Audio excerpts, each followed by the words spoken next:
Hi everyone. So, Happy New Year. And actually January 2 na to na nire-record ko. But still Happy New Year. Happy 2022. And this video is all about my progress in my HRT journey. So, hormonal replacement therapy. So, way back a month ago, way back agad, a month ago, I have decided to have a big decision tungkol sa pagbabagong physical at pagbabagong physiological changes when it comes to my body. And that would be with the help of hormones or hormonal replacement therapy. Actually, I don't consider it pa therapy kasi mag 1 month na hindi pa rin ako nakakapagpa-schedule ng aking endocrinologist. And as a registered nurse, by the way, I am a registered nurse for almost 12 years na. I have practiced my profession and I have collaborated with other people inside and outside this country. So I have a knowledge about this one. But still, I need to consult with an endocrinologist. So I need to be guided with this kind of endeavor that I will be having or that I am having right now. So, yun, wala pa akong endocrinologist kasi hindi ako maka-access. I have the contact number na but dahil wala dito sa kinalalagyan ko at pupunta pa ako sa ibang lugar, so yun, medyo hassle kasi gawa ng schedule but I'm still planning to consult. So, ang tinitake ko po ay Diane 35 and Androcour as a combo. I have researches about the indication, contraindication, and side effects or adverse effects of those drugs, and I have been experiencing or I have experienced some of the side effects of those medication or hormones, and also I have experienced good results kahit 1 month pa lang. So, i-discuss ko ngayon yung mga changes ko after a month that I have been taking hormones like Diane and Androcour. So, on the first week that I am taking those hormones, I have experienced lightheadedness, tolerable headache, somewhat lazy. On the first week, I have an increased appetite. And then after third week, medyo bumaba na. First week, I have gained a lot. From 78, pumalo ng 79 talaga yung aking weight. So sabi ko, parang hindi hiyang, lalo akong lumalaki. But after third week, doon na, bumaba na. Actually, ngayon, I am around 75 to 76 kilograms. Mas bumaba siya ng 2 to 3 kilograms compared dun sa first week ko. So, pero ngayon, dahil tumigil ako ng 3 days, kasi nga nakulangan ako ng stock dito sa bahay ng gamot. So, tumigil ako, I don't know, nag-increase yung appetite ko. So, those are the things that I have experienced. One of the things that I have experienced. When it comes to physical, actually, hindi ko masay. Ayoko rin magbuhat ng bangko. Pero mas numipis or mas nag-close yung pores ko. And I have even ako'y puyat, I have only 3 to 4 hours of sleep. Sometimes, minsan, sa isang linggo, nakakalabis-labis naman tayo ng 8 hours. But there were times na 3 to 4 hours lang ang tulog, depende sa trabaho. But still, even I have incomplete 8 hours of sleep, I felt fine. I'm doing good. And yung aura, para naglo-glow. Ayoko. Sa aking perception lang po yun. Pero compare talaga dati, I am bloated. Yung nose ko, pagkagising ko, stuffy na. May periorbital region. Medyo paga-paga, ayan. No? And then I have a big pores. And I have a lot of breakout dito sa cheeks, forehead, around my mouth, and on my neck.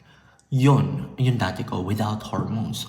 But pansin ko ngayon, I have much clearer skin. Not clear, that clear, but ang natira na lang talaga is yung peklat and also the acne scars. But then I have experience also. I have an oily type skin, and now I am producing less to no oil on my face. Hindi naman siya dry pero moist. Kasi hinahaluan ko rin siya ng collagen, vitamin C, ano pa ba tinitake ko? Vitamin C, collagen, and also I am taking USANA. But I have decided recently to cut the USANA because Androcour has, for a long term, you can have there are rare cases that kidney and liver was damaged, and we all know that all of the things that we process, it is metabolized by our kidney or liver. So, hinahinay lang sa pag-take ng mga gamot. Ano pa ba?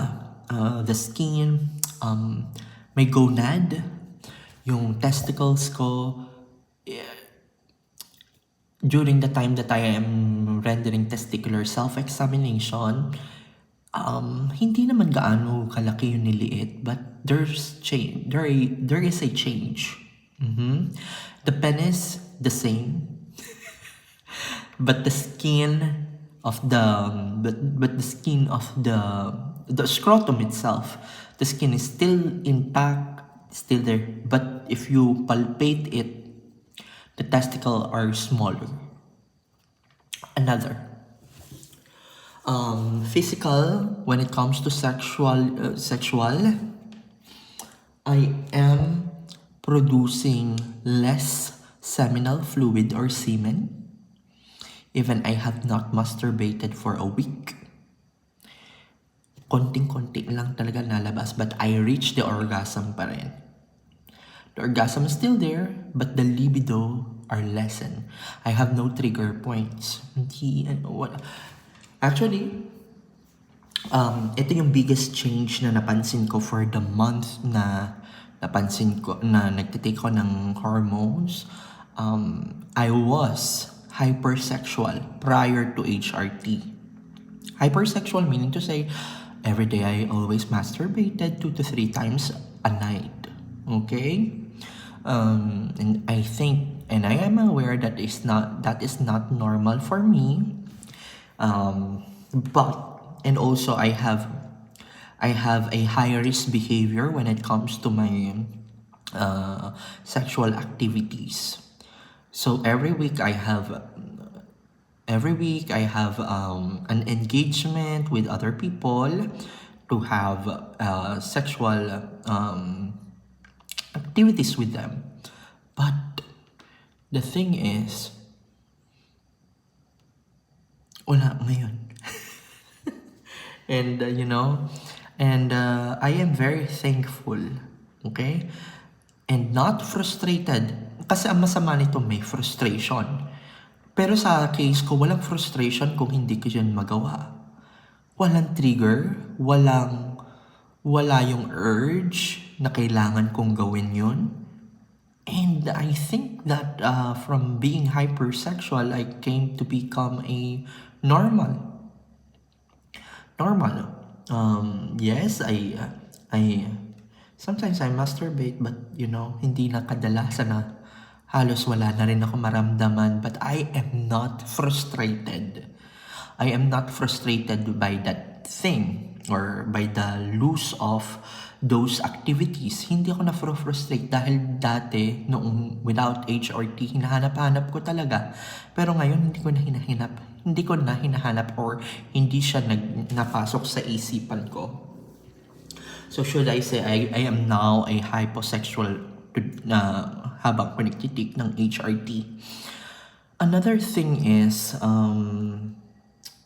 yun nga, so that is the biggest changes na napansin ko when it comes to my activities sexually. Ang laki ng pinagbago talaga. And prior to HRT, I have a lot of anxiety because of those high-risk activities. I am feeling self-pity because after the sexual encounter, nalulungkot ako or naaawa ako sa sarili ko why I am doing this, why I'm paying for affection. And also my finances are somewhat affected because of those activities. But now, because I have no trigger and I am not interested on those activities anymore, I am more calm. I am with a sound mind. So, mas okay para sa akin yung ganon. And hopefully, I will be updating you and I will go back to this video. What are the changes?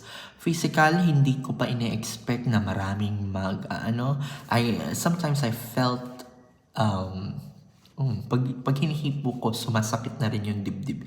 Yung mga breast tissues ko. I don't know, but sana hindi rin ako tubuan ng boobs because hindi naman ako particular. Parang gusto ko lang maging ma-feminize yung sarili ko. But if it includes boobs, why not? Pero sa mga research ko, hindi naman daw lalaki yun ng cup B. It's like cup A. So I can cover it naman.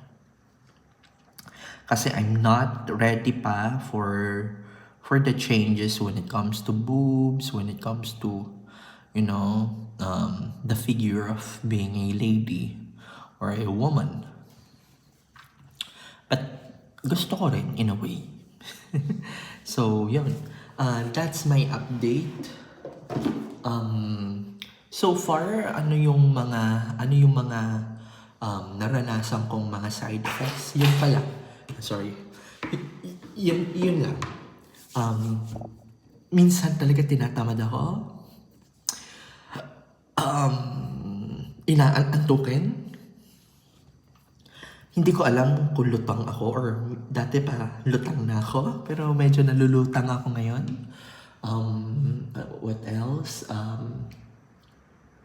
Those danger signs, hindi ko naman siya na-experience. The difficulty of breathing, chest pain, no, hindi ko siya na-experience.